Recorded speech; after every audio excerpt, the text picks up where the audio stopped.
All right, this is our next part, and I'm assuming you just did the work, and if you did, then awesome for you. I give you a high five for that. If you didn't do the work and you didn't write down the limiting beliefs, stop and go back. It's really important. Those limiting beliefs are the things that will self-sabotage you, that will cause you to make weird decisions and you won't know why. So make sure you've taken some time. It's a really powerful piece. With that being said, I'm sure you've done the work. Everything's done now. Let's start talking about correct expectations. Now this is a formula, right? It's correct expectations equal less stress, which equals better results. So if we understand what we're supposed to accomplish in how much time, and they're set in realistic numbers, then you have the ability to know that, okay, if I put this much work in, I should get this much result.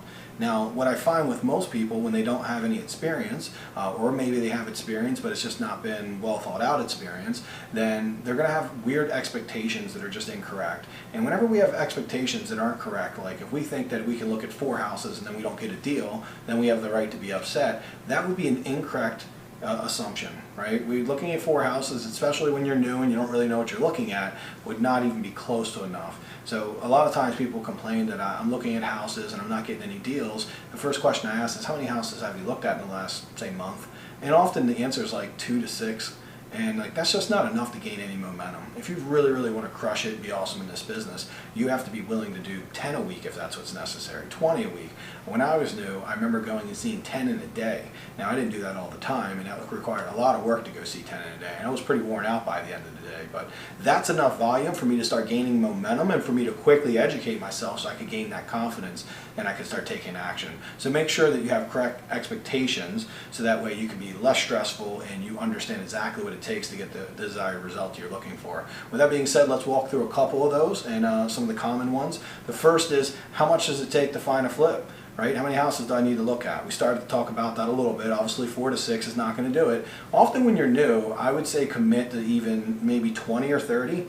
Like however long it takes you to see 20 or 30 houses, I would try to condense that into the shortest period of time necessary. So if you were going to say see 20 to 30 houses over 2 years, that's not a really fast pace. You're not going to really be doing it fast enough for you to gather the information and for you to really take all the lessons from it. But if say we need to do 20 or 30 and you commit to doing 10 a week for 3 weeks, I promise you, you'll be one of my star students if that's the case. Now, if you can do even just 5 a week, that would be really awesome also. You know, that would create momentum. The key would be continually doing it and being consistent so that in a very short period of time, let's say 30 days, maybe 45 days, you can get the results necessary. So don't do it over too long a period. I know this sounds like a lot of work, but remember, we're getting into a business where you can make a lot of money, and that's not going to happen without putting some work in and without you gaining some knowledge. So get out and look at houses. Go out and see them. This is the best of the most, I would say the most productive activity of a new investor is to be in homes and seeing those homes and evaluating deals. Once you go through the module, which will be actually the next module, will be marketing, and then the third module will be evaluating deals. So once you get into that evaluating deals and the marketing, then you're going to be able to get out and see properties. So get through those training modules and then get out and see properties like as much as possible. Spend all your waking hours out there because that's where deals are done. So let's talk about the next one. How much profit should I make per flip? So this is going to be really different depending on what part of town you're in. So let's just talk, I'll give you a couple scenarios. I'm going to give you Baltimore. Baltimore, our average ARV is about $200,000 to $300,000, and it's pretty common for us to make about $30,000 to $50,000 on a renovation. If we make 25 or 30, we're always happy, by the way. That's an expectation I've set with myself. Based on the return on investment, the time I put in, you know, being able to make 25, 30K on a flip, I'm very excited about that. Now, anything less than that becomes dangerous in my market. Now, I really wouldn't take things that are less than, say, 25 to 30K because we want to leave a little bit of room in case we're not perfect and we don't do everything perfect.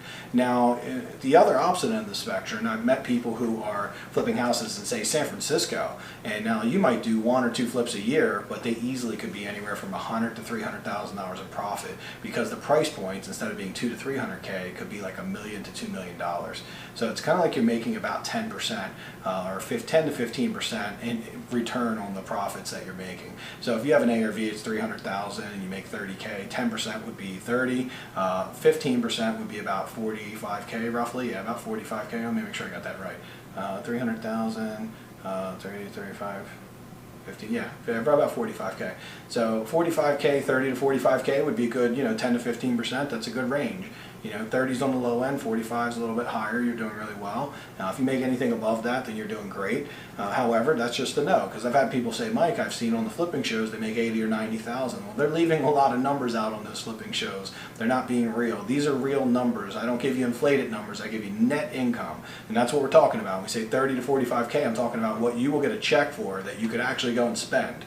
Not 50K your money back or money you have to pay other people. The net income that you start with 100K, you end up having 130. That's 30K in profit. That's how we look at it. So the next thing is, how much profit should I make on a wholesale deal?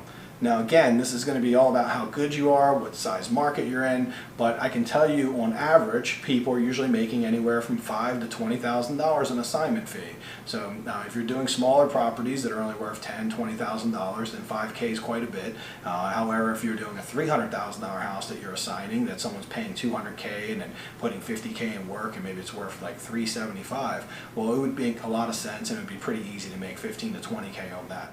So know that it's going to be relevant to how big the deal is. With that being said, there's no rules, by the way. I'm just giving you some guidelines to know, like expectations. If you were to make 15K, you shouldn't look in the mirror and be sad about that. However, with that being said, there's nothing stopping you from making 50, 60, 70K on these. I've had as high as a $57,000 wholesale fee, and I've had plenty of them that run between 15 and 25. It's not uncommon at all. And these 15 to 25 assignment fees, they weren't on super big deals. They were on deals that I sold for 150K, 125K, and I just got them for a good enough price that I could sell them or found the right buyer. So expectations are somewhere between 5 to 20K, or as high as you'd like it to be. And honestly, if you make $1,000 on a deal and you're new and it's your first deal, then it's okay. It's a good learning lesson, right? You made $1,000. We just don't want to be happy with that because you can't run a sustainable business with $1,000.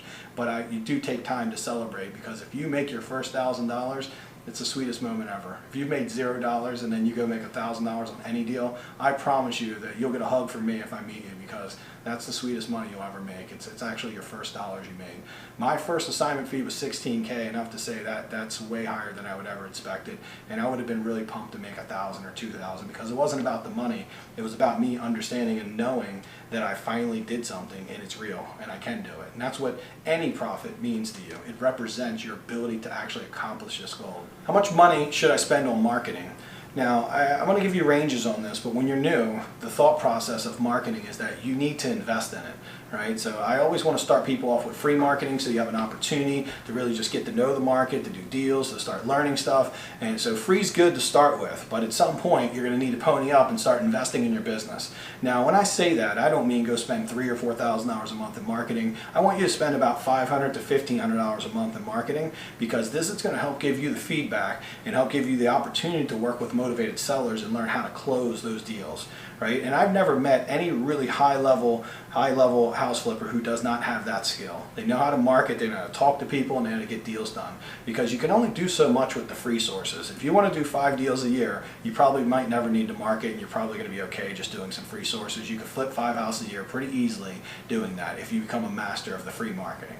But if you really want to have a business that doesn't really have any limitations, then marketing is the next step of that, and you'd want to learn to do that. So I believe in putting $500 to $1,500 a month and then doing it forever until you make it work. So make sure you have the money, though, because if you're broke, I wouldn't recommend doing this until you actually have the money. But if, let's just say you make $30,000 on your first flip, I would recommend putting 5 to 6K aside for you to put into your marketing and for you to grow your business. You don't want to go buy a new car and spend it. You want to reinvest into your business. This is a pretty good one. How much do we need to quit our job? All right, so I quit my job a long time ago, and I was flipping houses for about a year before I quit my job. I'm a little bit conservative, and my belief system is that you should have a decent amount of money saved up, at least a year's income saved up before you quit your job. And the reason I believe that is because if you jump out in the real estate and you don't already have money being made, you don't know when your next check's going to come. So ideally, what I'd love to see from students or anyone I'm working with is that not only if you did some deals and made money and proved that you actually know how to make money in real estate and you have this all down, but you also have stuff in you have deals going in your pipeline that will be coming out a month from now, 2 months from now, and you have money saved, right? You're not broke. Because if you're broke, real estate without a lot of volume can be a little bit tricky, because sometimes we have to wait 3 or 4 months for our money, and sometimes we think we're going to make 30K and a deal falls apart and we don't make anything, or bad stuff happens. You need to be prepared for that. So you wouldn't want to be living on potential income coming in. You'd want to actually have a nice safety nest in the bank, and I always recommend at least 6 months to a year. This is just my personal preference. I want to be a little bit conservative, especially if you have a job that's going to allow you to flip in, gives you a little bit of freedom, where you'd have some freedom to go at lunch and you could work in evenings, maybe you get to take days off. If your job gives you a little bit of freedom, then I would recommend not quitting that. Or if you just have a very low cost of living and maybe you only need $1,000 a month to live, and you got, well, that would be pretty simple. You got $1,000 a month, you'd only need about $6,000 to $12,000 in the bank that you would have as a safety net to quit your job. Pretty easy, huh? So the key is, though, how much are you spending every month? If you're spending $10K, $15K a month, then you're going to need a lot more money to quit your job than someone who lives on $1,000 a month.